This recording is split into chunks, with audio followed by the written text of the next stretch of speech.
welcome to another episode of the Behind the Seal podcast, the official podcast of the Missouri Secretary of State's office. We have a very special episode for you today. I am joined by my compatriots. I can't think of a better name than that. We work together, kind of, but you're in your own division. So I have Kathleen from the Missouri State Library, and I have Maeve from the Missouri State Archives, and they're the ones who are responsible for the social media channels of those divisions. And that's important because the Missouri Secretary of State's office has 6 divisions and a few other programs. We have various services that we need to educate and serve the public on. And so today, we're going to talk about the role of social media in public service. Thank you so much for joining me today, ladies. Thanks for having us. Now, we have an outline, and I told you already that I'm probably going to deviate, but I am excited to honestly do another layer of social media education about the services we have, because obviously this will go on social media. This podcast is on all major platforms as well as YouTube. So we have the video version, we have the radio version, that's all fine and dandy, and we love it. So I'm going to start with you, Kathleen. The Missouri State Library, obviously very important, but honestly, I think it's one of our most misunderstood divisions in this whole building. Can you tell me a little bit about what the Missouri State Library actually does? Yeah, so the Missouri State Library promotes the development of public libraries throughout the state. So that's one branch of what we do, is just making sure public libraries have what they need, follow state statutes, and give them resources to better meet the needs of their community. And then we also have Reference Services, which is the library for the state employees. So there's all kinds of fun resources and helpful resources for state employees. And then Wolfner falls under us as well. And they are the library for Missourians who are visually impaired, blind, or otherwise print disabled. So lots of reading and literacy throughout Missouri. So as far as your audiences go, it's literally the libraries themselves, the local libraries, which I learned recently because the secretary is going to be speaking at the Library Advocacy Day, which is coming up in February. So I was learning all about that. Local libraries receive 90% of their funding from the local level. But obviously, the support that they get from the state library is very important. You all do a lot of grants. So as far as your audiences go, it's literally the libraries themselves, the librarians who are there, and it's also state employees that can use the library here, which you just talked about, reference services. And we do have a library in this building, and it's very cool. I like to go down and visit, bother you all. And that's interesting because each division has their own narrow audiences. Maeve. So the Missouri State Archives, who would you say your audience is? That's an interesting question. I think that our audience is pretty much anyone. Definitely our main audience on social media is people in central Missouri, and mostly people who are interested in genealogy and history research. But in terms of who we serve as a service, it's really anybody. We get requests nationwide and also throughout the state. And something I want to talk about, throughout this whole podcast, is how we translate our services to public messaging. But it's interesting because the archives, you hold very specific collections. And it's very easy is a relative term, to pull content because you all are a bank of actual content that you can go through. How do you, walk me through, how do you find the content? How do you choose? Because you all have a post every single day. We mostly try to do on this day posts. I think that people really connect with the idea of learning just a little something. I don't think people always want to be fully educated, but I think they do like to have a little fun fact in their back pocket to say, oh, did you know that on this day, this thing happened? Or being able to say, in our town, this thing happened. So we reach for a lot of things like that. We go through a lot of county histories that we have in our archive, as well as newspapers and different records like that to find day-specific things and then grab those and turn them into a post. I think a big part of my mission in how I run our social media is trying to be trustworthy and then also a little bit relatable. I think a big problem in a lot of institutions, especially with government, is that people will see the institution and think there's not anything for me there, or there's not anything that I can get from that. And so when we can show people that there's, this interesting history from your town, or this interesting history from this person like you, then you can see that there is history for you, there is things to learn and things to relate to, and sometimes that comes in making a joke. Absolutely. And it's just different ways to enrich people's lives, whether it's professional development, whether it's genealogy, whether it's just helping people navigate government services. It's really cool to be able to support people. And being trustworthy is a really important part of that. I was a journalist for a very long time, and I was involved in politics a lot as well, which was very fun. But that's really important. And now that I made the transition to the bureaucratic side, I think it's interesting because about once a month, I've got someone who will, tweet back or make a Facebook comment. They're just like, prove it. And I'm like, I'm the primary source now. Like, what do you want me to do? I can walk right back down to the elections division. We can go through this together. That's totally fine. But it's interesting to transition from the fourth estate to the government side and to still be challenged when it's literally, we are the fanciest filing cabinet in the state. That's what the Secretary of State's office does as a whole, because it's kind of funny. We have business services, we have the archives, we have the library, we have securities.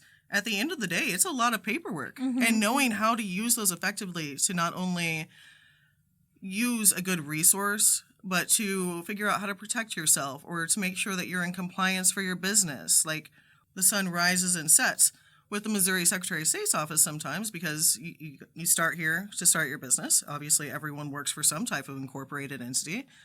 Most people do, at least. And then whenever you want to go a little bit further and enrich your own lives, we've got those resources too. As you're working with your colleagues, how often do you learn something new? Every single day.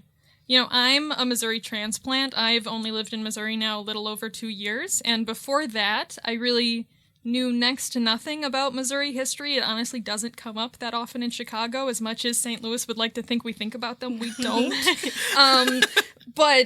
So I learned something new pretty much every single day here at the archives. And it's interesting because the people I work with, we've got a real wide range of people who've been here a decade, people who've been here 5 years, me only being here 2 years. And so people know the collection at different levels. And we all come at it with different specialties in mind. So we do have the people who really like focusing on fashion and the people who really like focusing on military or aviation. And they all bring something different. Now, whenever you talk about something different, you both have different types of content that you can draw from. You both have unique platforms that you utilize in different ways. For example, the Archives has the speaker series where once a month someone comes in and talks about history. On the flip side, the Missouri State Library hosts professional development webinars for state employees. What's the process like to come up with the content for webinars, for professional development, etc.? I think for the state library, we really think about and ask libraries what they want and state employees. And then we have a great outreach librarian, and she really focuses on state employees getting what they want, and seeing what resources are being used, like looking at the data and then kind of figuring out what's needed. And then, public libraries are one of our biggest resources. We reach out to them for posts when we visit them. We'll post about it. And then, of course, Kathleen, you have two newsletters, one that goes to, again, the libraries, and one that goes to state employees. But I love that that's a resource, and the library at the end of the day is supposed to be a resource. So for the speaker series, I get a lot of recommendations from staff based on books that they've read or research that they've come across. A lot of times we have local historians who will come and do research with us, and we like to bring them back to platform that story that they've been researching. And then also I like to try and find sort of the lesser known corners of history, things that people don't hear as much about. Back in February, we had a program about the Buffalo Soldiers who rode their bikes from Montana to St. Louis, and that's a story not a lot of people know, and it was really interesting. And back in April, we had some people from the Missouri Deaf and Hard of Hearing Commission to highlight the deaf history in Missouri. And so being able to share stories that people hear less about, that you don't necessarily learn about in history class, is a great opportunity that we have. So the Missouri State Archives has several different collections, and one of them that I find really interesting is the death certificate collection, because obviously, like, at the end of the day, we're the government. Those go somewhere, and it's interesting what we can learn through the records that history has left us. Yes. And obviously, we're all aware that death certificates exist, but it's interesting to use those in social media. I want to talk about a recent post that we did together. Obviously, we just did the 25 Days of Christmas, and I was very excited about this. The first day of Rest in Christmas, we posted Santa Claus's death certificate, Mm-hmm. and it went viral, which is always cool. And I think it's kind of funny between the three of us. You never know, and like I watch our traffic and things like that. I could not predict with accuracy at all which post is going to go viral, which ones people are going to latch onto, which webinar or which newsletter is going to be open the most. It's crazy.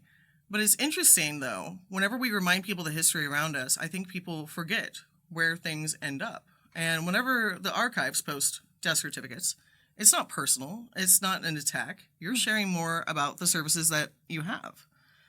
So what is it? You have every death certificate up to, are we up to 1976 now? 1910 through 1974. On January 2nd of 2026, we will get 1975, which is a really big deal for us at the archives. We call it Death Certificate Day. We go through all of the death certificates from 1975, and we make sure that they're all in numerical order, that there's none missing, that none have any immediate conservation needs. And it's really important. A lot of people praise our death certificate database because not every state has the same laws regarding death certificates. Not every archive has the same accessibility that we do. And so death certificates are tremendously important, not just to the family members who might want to be, finding things out about them, but as researchers, you can also see, from different trends of causes of death or where people were living, the hospitals that are there. You see all of these different interesting notes. And also a lot of times it'll have interesting things in there like where they were born or what their workplace is, even like the business where they're doing that. And you can learn a lot of things about Missouri history through even just a single death certificate. You mentioned earlier one of your biggest niche audiences is people interested in genealogy. Mm-hmm. And honestly, the first step whenever you want to go through your family tree is death certificates. Right. It's just, it is interesting. Like that Santa Claus death certificate just cracked me up. And Sam, who is our lovely producer, whenever you first brought it up here, we were both looking at it and he was like, no, Santa Claus died on April 1st. This isn't real. Right. And then, of course, John brings up the obituary. We have his grave. And then whenever we posted on social media, we did a joint post and he had ancestors that were talking about it. Yeah. And like he was one of many, many kids. Like it was interesting to see the professions because he was a preacher. It's interesting, right? It's funny, and I mean, it's completely obvious, right? That of course Santa Claus is an excellent neighbor and a good family man. Right? Like, I would hope so. It's really interesting, and you do get sort of the mixed reactions on Facebook, right? The people who are shocked that you're sharing this document with the world, even though if it was 1974 to 1910, that's a public record, and so we can do that. But then you also get people who will like sort of crowdsource information maybe that we didn't have about this guy, the life that he led and the impact that he had. There were so many people that commented like, I was married by Santa Claus, like it was really nice to see that impact that he had in his community. Yes. And then another joint project that we have the Missouri Digital Heritage Collection, which is an easy way. You can go online, you can start digging yourself. It's a great place to start. I believe the death certificate database is accessible through there, isn't it? The death certificate database is through the archives website, which is separate from Missouri Digital Heritage. And it's not just us that does Missouri Digital Heritage. It's all kinds of smaller institutions and libraries across the state, which is really nice. I love all the collections it pulls from. Because Right. it pulls from the Harry S. Truman Library, which is one of my favorites. I'm from the Kansas City area. So it's just like kind of cool to see like the time capsule of culture that kind of existed. So I want to talk about the newsletter because we're talking about how the different platforms that we have across each division. And so the Missouri State Archives has a new newsletter. It is out this month. And on the cover is interesting. Like there's nothing crazy fresh about Mark Twain. We love Mark Twain, obviously. But the archives just redid this photo, right? It actually, it's not fresh, right? Because it's a photo of Mark Twain. It's going to be old. But it's from this photo shoot that he did when he went back to his home in Hannibal. And there's a photo that you see from it very often where it's him just sort of head on right at the house. And that's a photo that gets reshared of Mark Twain a lot of places. We recently did some conservation on these glass plate negatives for the Mark Twain birthplace house and museum. And that was in there, this view, like, sort of from the side. And it's interesting, right, that somehow we're still finding new pictures of Mark Twain all these years later. Yeah. More. Right, more. And, there's a couple really cool articles in here. Definitely drop by our office. Come get a copy. But we talk about how we, like, rediscover stories that maybe we forgot. Like the Ozark Giant. Like, literally, they thought it was a giant. It was, spoiler alert, go read the newsletter. Right, a completely And normal right, I don't want to man. ruin it. And then there's another story in here about this woman Lillian McDowell. went to prison many times for you can call her she that. was running a fraud, jewelry theft scheme. She was in and out of prison. She escaped prison multiple times. Right, even as And then like the a last time that she 60-year-old was released from Missouri State Penitentiary, she was never seen again. Mm-hmm. Fascinating. Just absolutely fascinating. So some other, we have a collaborative Facebook post coming up for the 25 Days of Christmas for everyone to see. And it's about the Rockettes. And so another resource that you provide digitally at the Missouri State Library is the Lib Guides. Mm-hmm. And there's one up this December about the Rockettes, which started in Missouri. And of course, the Archives has a post about the Rockettes too, and it's in the 25 Days of Christmas. We love this. So I want to know more about the Lib Guides and how anyone, because I mean, our websites are public, anyone can use them. Yeah, so on our Lib Guides, there's so many resources and books that we have available. And so we have different guides too for specific focuses. So one I really like going to all the time, and I think a lot of the public goes to a lot, is our Missouriana guide. So there's all kinds of books and then even just links you can immediately click and access. Like I didn't know there was a Missouri Folklore Society, and the link's gathered right there on our website, and you can go to the society, see what stories they have about like folklore from the Ozarks. There's a whole link about Momo the Monster, who I did not know exists. I need to know more about Momo the Monster. Tell you what, He's here, scary. If I may interject, please.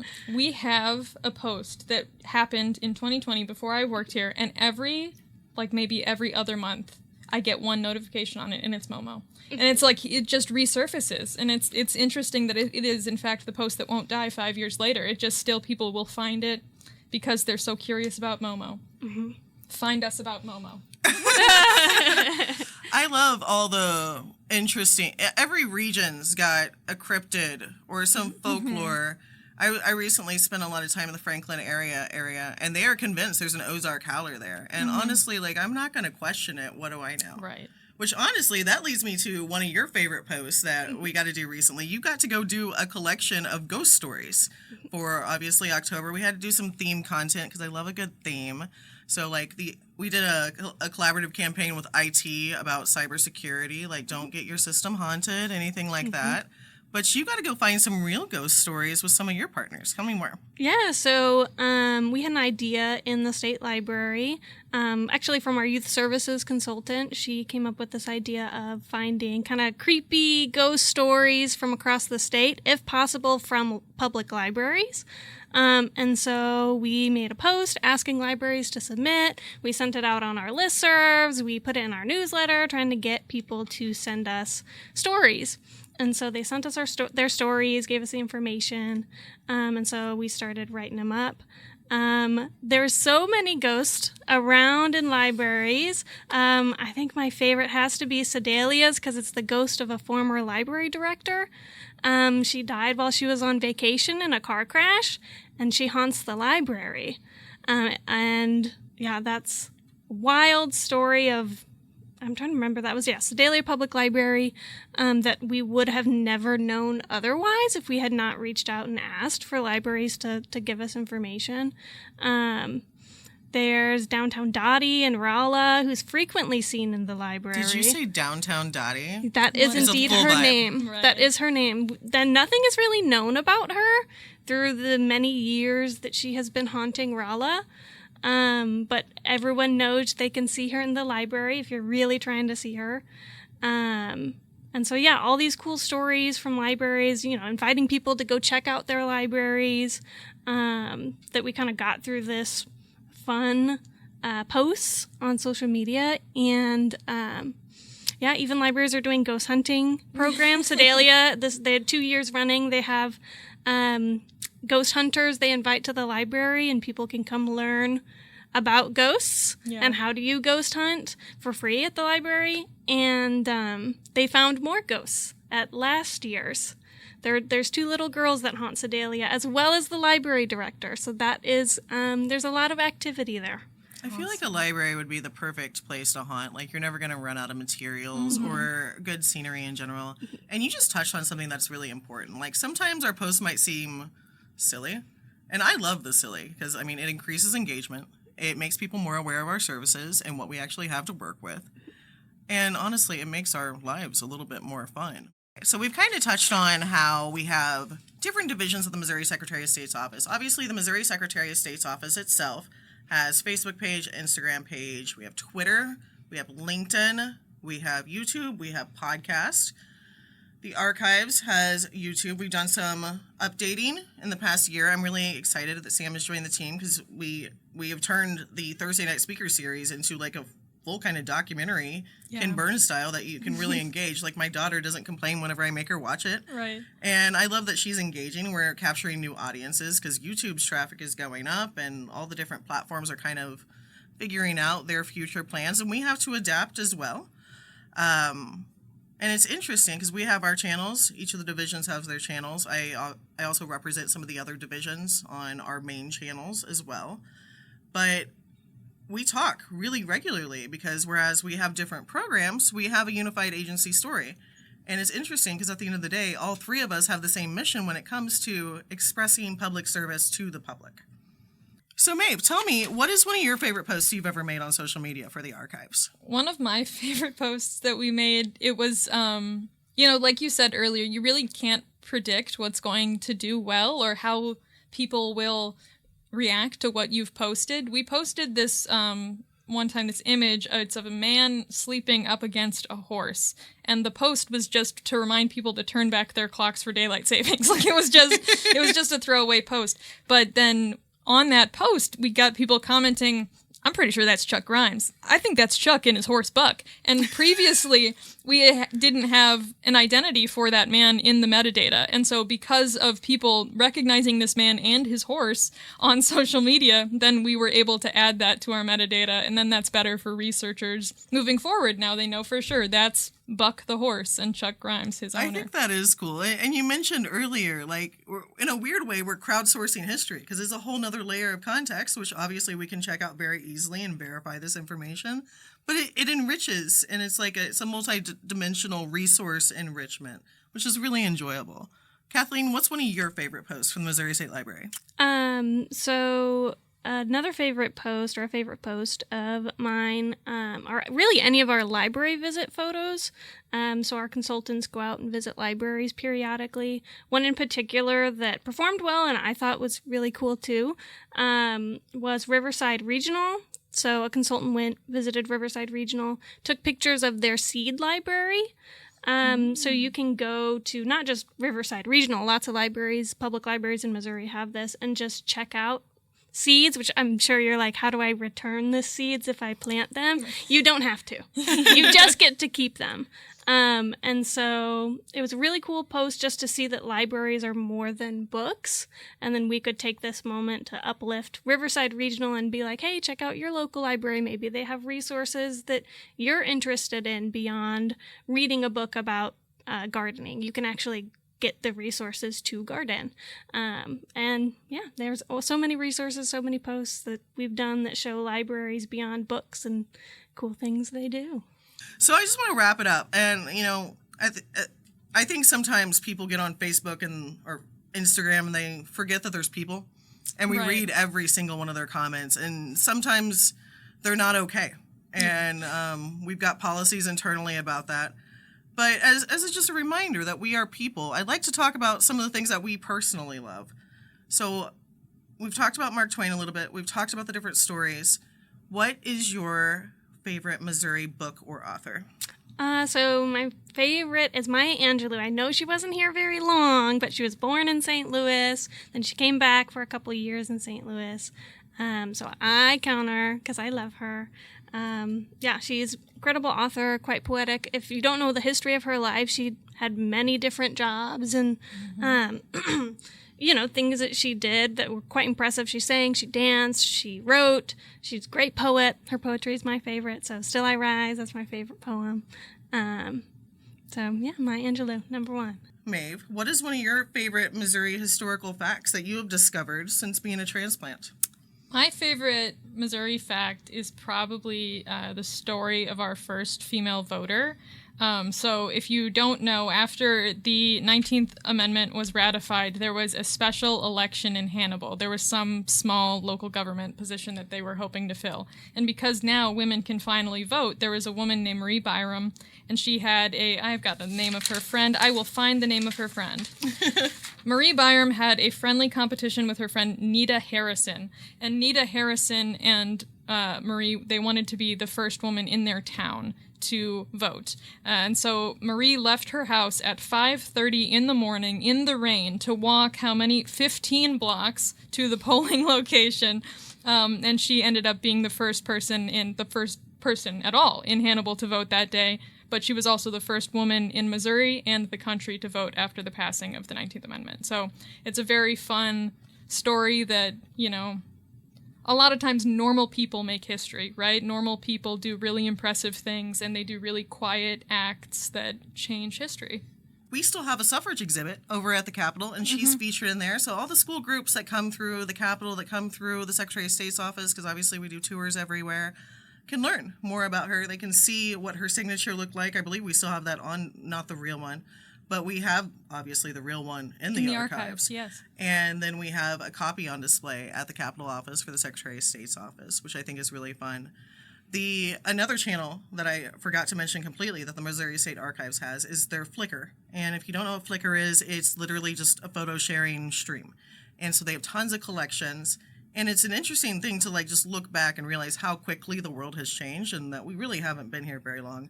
And one of my favorite albums that I've been looking at lately is from the 1924 New Capitol Day Parade, which was here in Jefferson City. And they had pageants where they were wearing full-on Marie Antoinette style things. They had kids dressed as leaves, which I really enjoyed. They literally ran lions and tigers down High Street. It was an amazing thing that we don't see anything like that today. Anyway, I will say, you mentioned earlier Wolfner. I'm excited to tease our next episode, which is going to be Wolfner. And I'm excited. They have, especially for the holiday season, they have some of the top audiobooks for the blind and reading disabled pertaining to the holidays. They have the Christmas Carol. What are the other ones they have? So they have a lot of children's book, which if you go on Wolfner's website, which they'll probably talk about this too, you can fully listen to some of the children's stories that are there for the holidays. And then they finished in November recording the Nutcracker, which is a full production. So they have music in the background. They have multiple narrators for different characters. And you can listen to a snippet. It's really cool. They just released it. They're already getting good reviews from people outside of Missouri who are listening to it. So we're all really excited in the Missouri State Library to see where that goes and how popular it gets, because last year's Christmas Carol is one of their number one books, most read, of the entire collection they've made. So it's pretty cool. It's really cool to watch how their product, for lack of a better word, just kind of ripples out. And honestly, everything the three of us do, just watching the effects of information and resources in general. And of course, thank you for listening to this resource, the Behind the Seal podcast.